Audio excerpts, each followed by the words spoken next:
This is the first comprehensive survey of Coke and Pepsi's donations to health organizations. Over a 5-year period, the authors found that the two companies had given millions of dollars to 96 organizations. On the one hand, these organizations are supposed to be combating obesity. On the other hand, they're actually taking part in a marketing activity of the soda companies, which serves to promote soda consumption. The organizations include the American Diabetes Association, the National Institutes of Health, childhood obesity groups, health and fitness groups for children, even charities like Save the Children, which received $5 million from Coke and Pepsi in 2009 and then withdrew its support for a tax on sugary drinks the following year.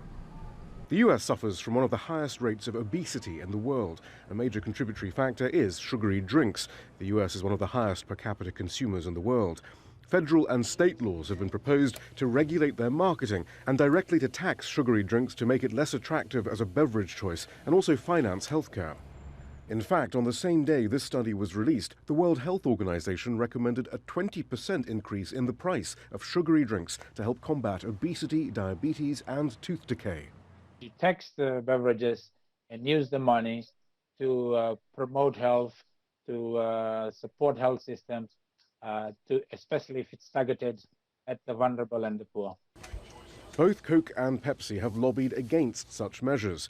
One of the report's authors says that as a result of their financial donations, they received the backing, or at the very least, a lack of opposition from unlikely quarters. This is something that we've seen with the tobacco industry, we've seen it with the alcohol industry. Anytime you're funded by an entity, it's going to change your view of that entity, and it's going to soften any kind of opposition that you have to them.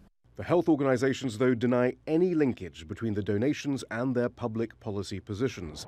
Representatives for Coke accept that the company opposes what it calls discriminatory taxes, but insists that the donations were designed to, quote, strengthen communities. Pepsi says it has an important role in addressing obesity, which is a, quote, multifaceted issue. Shihab, Rattansi, Al Jazeera, Washington.